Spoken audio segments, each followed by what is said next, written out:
السلام عليكم، شو اخباركم؟ معكم علي. اليوم راح نلعب يعني مو راح نلعب، هي صدق راح نلعب ماينكرافت. بس جبت زورو، حاولت اسوي سكين زورو طلع وياي شكل غبي، فراح اضطر انه البس شي هذا البنطلون او البنطلون ما اعرف شو اسمه.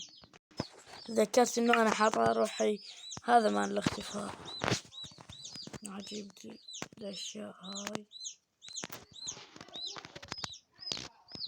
جيب هذا هنا، لا هذا هناك بالاخير، واجيب لي توتم واحط التوتم هنا احسن شي. مستعدين حتى تشوفون سكن زورو اللي انا مسويه؟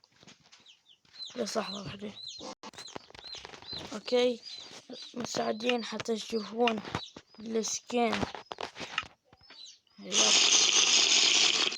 طبعا لحظة كان باكت حتى ما تشوفونه. اوكي شفتوه بس خربت. وهذا هو السكين،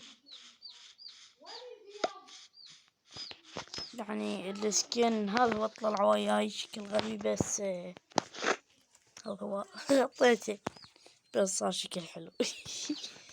مرة ما لقيت طقم اخضر يا شباب، والله بحثت هواي صوت اقصى شي عندي، حتى سويت هاي اللي على زور الشقة ما اعرف شنو، يعني تعبت على السكين كلش بس ما لقيت له بنطلون، لان البنطلون ما يرضى يطلع عندي. يب وصلنا الفيديو. أتمنى عجبتكم هاي الحلقة، حطوا لايك واشتركوا بالقناة وفعلوا جرس التنبيهات وبس. سلام عليكم، باي باي.